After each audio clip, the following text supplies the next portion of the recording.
आए हुए हैं और चूँकि आज प्रदेश की एक अहम बैठक बुलाई गई है और प्रदेश के तमाम हमारे जो पदाधिकारी हैं, छोटे से लेकर बड़े, उन सभी पदाधिकारियों को बुला करके और आने वाले चुनाव की तैयारी का जायज़ा लेने के लिए क्या क्या संगठन में तैयारियां हुई हैं उसको लेकर के और प्रत्याशियों को लेकर के आज बैठक बुलाई गई है, जिसमें हमारे जोन के प्रभारी, ज़िले के प्रभारी, ज़िले के अध्यक्ष, उन सबको बुला करके हम लोग आज तमाम बिंदुओं पर चुनाव को लेकर चर्चा करेंगे। क्योंकि आप सबको ज्ञात भी है कि कुछ ही दिनों के अंदर, मार्च के अंदर, मेरी समझ से पहले या दूसरे हफ्ते के अंदर ही चुनाव आचार संहिता लग जाएगी और चुनाव आचार संहिता लगने के बाद तमाम तरह के नामांकन प्रक्रियाएं शुरू हो जाएंगी।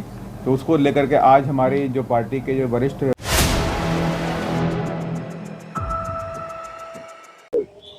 नमस्कार, आप देख रहे हैं 4 PM और मैं हूं अभिषेक मिश्रा। देखिए, बिहार में लोकसभा चुनाव को लेकर आज मायावती की पार्टी बहुजन समाज पार्टी ने बड़ा ऐलान किया है।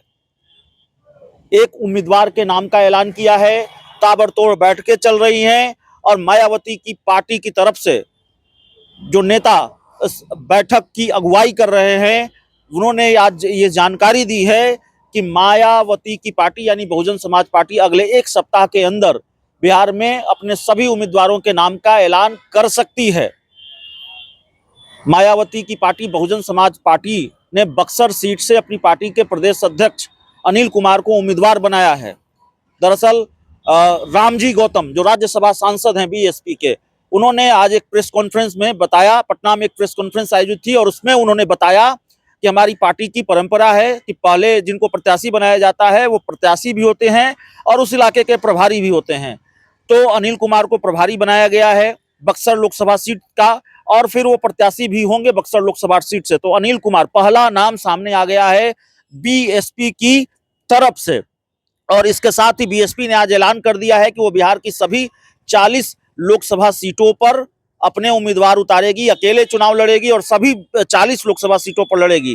सुनिए क्या कहा है रामजी गौतम जो पार्टी के राज्यसभा सांसद हैं। हम लोग इधर भारी संख्या में आए हुए हैं और चूँकि आज प्रदेश की एक अहम बैठक बुलाई गई है और प्रदेश के तमाम हमारे जो पदाधिकारी हैं, छोटे से लेकर बड़े, उन सभी पदाधिकारियों को बुला करके और आने वाले चुनाव की तैयारी का जायज़ा लेने के लिए क्या क्या संगठन में तैयारियां हुई हैं उसको लेकर के और प्रत्याशियों को लेकर के आज बैठक बुलाई गई है, जिसमें हमारे जोन के प्रभारी, ज़िले के प्रभारी, ज़िले के अध्यक्ष, उन सबको बुला करके हम लोग आज तमाम बिंदुओं पर चुनाव को लेकर चर्चा करेंगे। क्योंकि आप सबको ज्ञात भी है कि कुछ ही दिनों के अंदर, मार्च के अंदर, मेरी समझ से पहले या दूसरे हफ्ते के अंदर ही चुनाव आचार संहिता लग जाएगी और चुनाव आचार संहिता लगने के बाद तमाम तरह के नामांकन प्रक्रियाएं शुरू हो जाएंगी।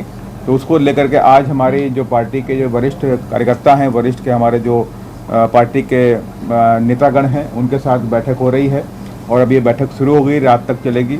उसके बाद स्क्रीनिंग कमेटी बैठेगी। उसके बाद कुछ नामों पे हम 2-3 दिन के अंदर चर्चा ख़त्म करेंगे और उसकी जानकारी आप लोगों को दे दी जाएगी। और साथ ही आदरणीय बहन जी ने बक्सर सीट पर अनिल सिंह पटेल जी को उनका प्रभारी के रूप में बना दिया गया है और बाकी सीटों की स्क्रीनिंग कमेटी अभी बैठेगी, उसकी जानकारी आपको दी जाएगी। बाकी बात हमारे अनिल जी करेंगे।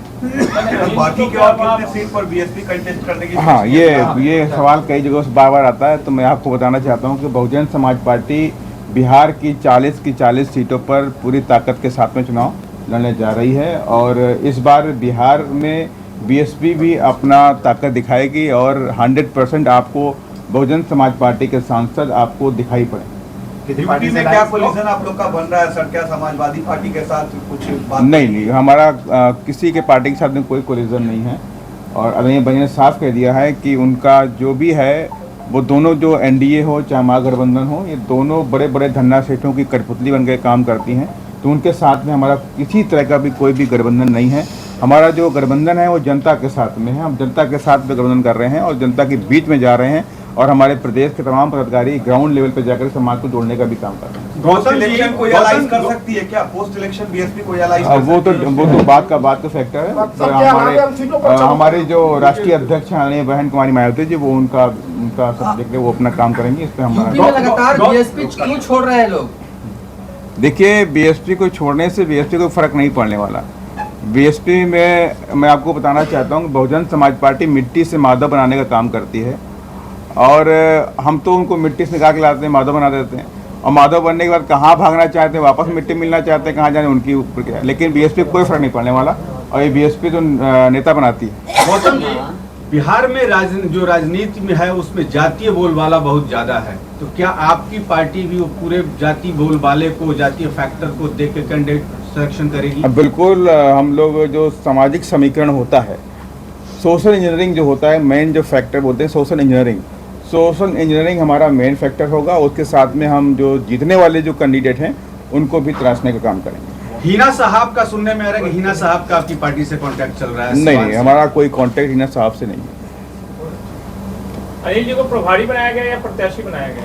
हमारे यहाँ प्रक्रिया होती है और हम लोग प्रभारी बनाते हैं। मैंने बक्सर सीट से अनिल जी प्रत्याशी हैं। हाँ, प्रभारी प्रत्याशी कम होता है, और बाने बजन अभी उनको प्रभारी के रूप में बना दिया। अन्य सीटों पर कब तक क्लियर हो जाएगा? अन्य सीटों पर, बाकी 39 सीटों पर, अब बाकी 39 सीटों पे आज हमारी टीम बैठी, कई सारे आवेदन हमारे पास आए हुए हैं, उन पर सब चर्चा होगी। विदिन 1 वीक में हम यहाँ पे लिस्ट अपनी जारी करेंगे। अकेला चलो की राह पर बीएसपी चल रही है, क्या लग रहा है जनता साथ देगी? क्योंकि जनता तो दो धड़ों बटी हुई कहा जा रहा है कि देखिए, जनता को सोचना पड़ेगा कि गुंडागर्दी खत्म करनी है, भ्रष्टाचार खत्म करना है, करप्शन खत्म करना है, तो बीएसपी को लाना पड़ेगा उनको। और लंबे अरसे तक बिहार इस चीज़ों से जूझता रहा है, और किस तरह से आज भी करप्शन का बोलबाला यहाँ पर है, गुंडागर्दी का बोलबाला है।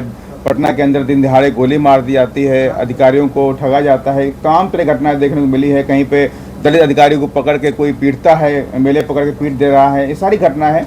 इन सब पर कोई भी रोक लगने वाली नहीं है इनके लोग राज में। ये तभी संभव होगा जब बहुजन समाज पार्टी यहाँ ताकत में आएगी, उसी दिन ये गुंडागर्दी खत्म होगी। गुंडे मवाली बिहार छोड़ के बिहार और नेपाल की तरफ भागने का काम करेंगे। गौतम जी, ये नहीं लगता कि यदि मायावती अकेले राह पे चल के कहीं ना कहीं नरेंद्र मोदी का राह आसान कर देती हैं हर प्रदेश में? आपको पता होना चाहिए, जब आदरणीय बहन कुमारी मायावती जी उत्तर प्रदेश में मुख्यमंत्री बनी 4 बार, तो भारतीय जनता पार्टी को खत्म कर दिया था। जब अखिलेश यादव जी बने तो भारतीय जनता पार्टी जिंदा हो गई। तो यही मेरे आपके क्वेश्चन का मेरा जवाब है।